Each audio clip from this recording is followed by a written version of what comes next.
Dokwemu Road rehabilitation. Federal government begins audit of civil service workforce to boost efficiency. On the foreign scene, Yemen's Houthis launch missile at Israel's airport as Red Sea ship attack leaves crew dead, missing. And in sports, Super Eagles drops in latest FIFA rankings. And now the details. I am Akan Usen.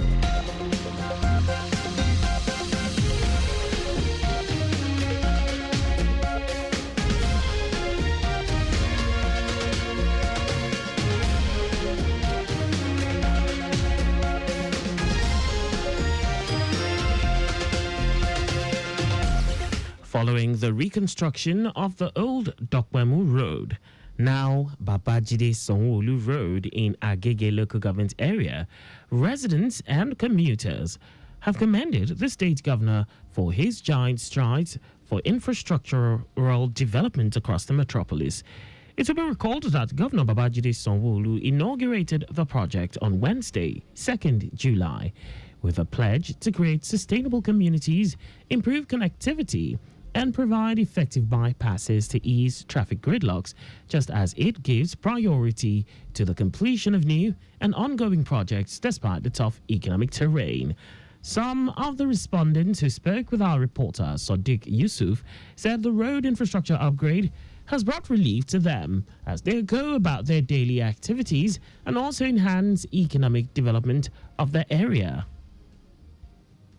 It's really helping in terms of traffic, the drainage, that is the gutters, everything is fine. The smooth road is not helping. Both people that are working, that are trekking, we really appreciate the government and we wish for more. We appreciate Governor Sanwo-Olu for this our road that he helped us to do.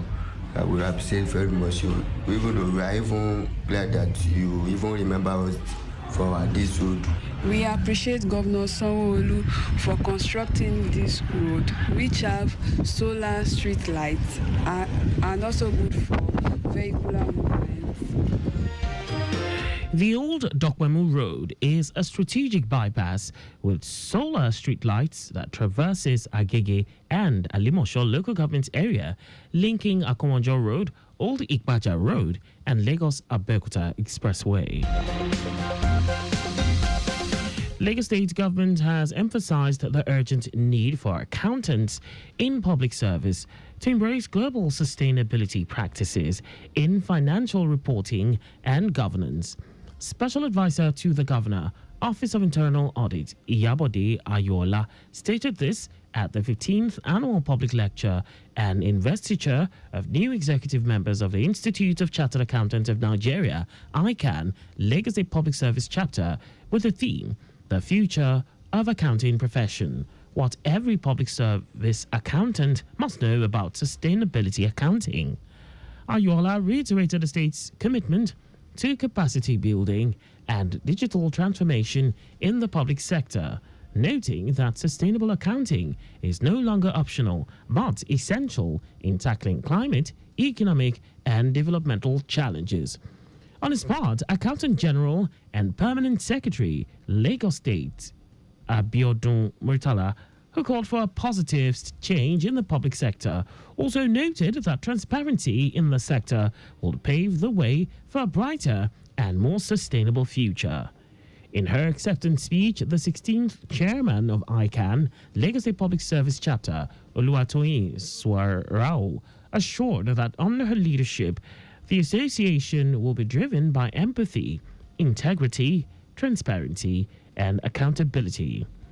Earlier in her welcome address, the outgoing chairman of ICANN, Lagos State Public Service Chapter, Florence Akinshola, said the role of accountants has extended beyond conventional financial reporting, noting that governments and public institutions are integrating environmental, social, and governance principles into their operations.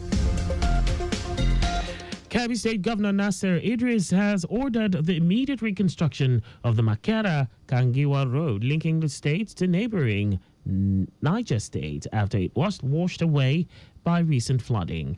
Governor Idris issued the directive during an inspection of the damaged section of the road in Makera. He tasked the Ministry of Works to identify and engage a competent contractor to execute the reconstruction without delay. The governor emphasized the importance of the road not only to local mobility, but also to cross-border trade with neighboring countries. And now to the rest of the stories. The federal government, through the Office of the Head of Civil Service of the Federation, has mandated all ministries, departments and agencies to submit their nominal roles and update the details of officers on the popular payment platform ePeace. The government says this is part of the effort to identify existing and consequential vacancies in the civil service. This decision was communicated in a memo dated July 7, 2025, and addressed to all ministers, heads of government agencies, parastatals, heads of security agencies, permanent secretaries, among others.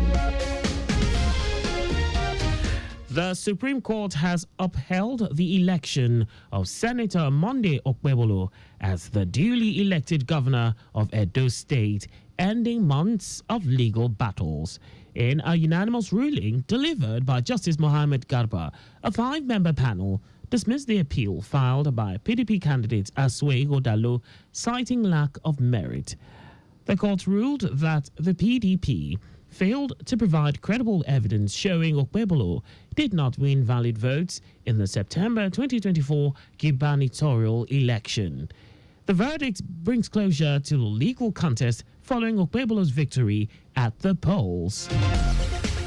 And now to foreign news. Tensions in the Red Sea are rising as Yemen's Houthi rebels escalate their attacks, sinking 2 vessels and attempting a missile strike on Israel's Ben Gurion airport.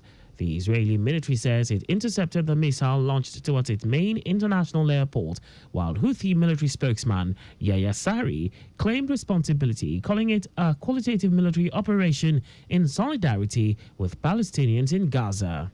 Meanwhile, maritime sources report that the Houthis are holding 6 crew members from the Eternity Sea, a Greek-operated Liberia-flagged vessel attacked on Monday.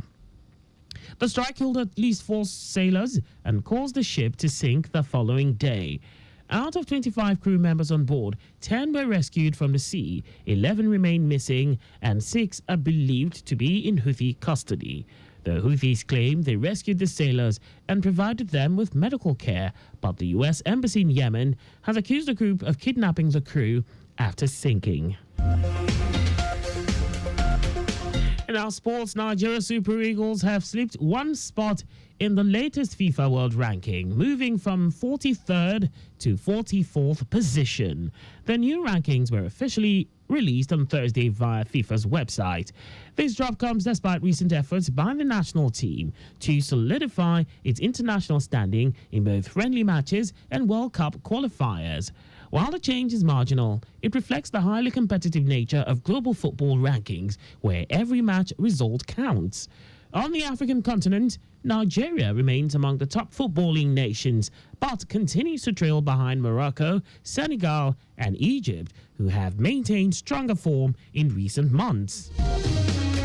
And that's all for the news at 4. Do not drive without a valid driver's license. You can follow us and like all our various social media platforms. On X at Traffic Radio 961, Facebook Lagos Traffic Radio 96.1 FM, Instagram Lagos Traffic Radio 961, on YouTube Traffic Radio 961.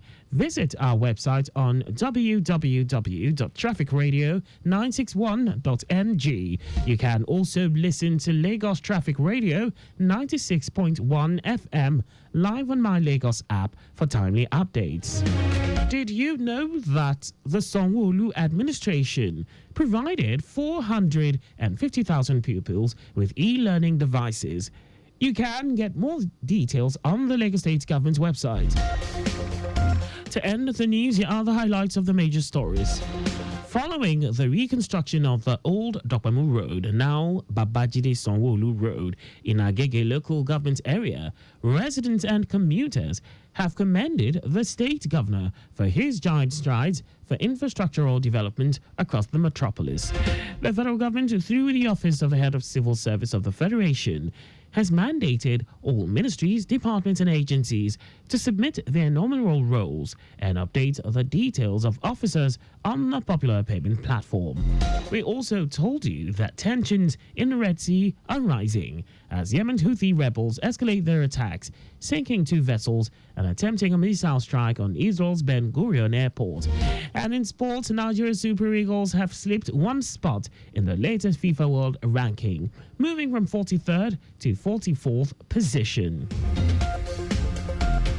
For contact with the newsroom, please send a message to info@trafficradio961.ng. And that ends the news broadcast compiled by Adirayo Idowolaya. I am Akan Usen. Thanks for listening and please stay safe. Good afternoon.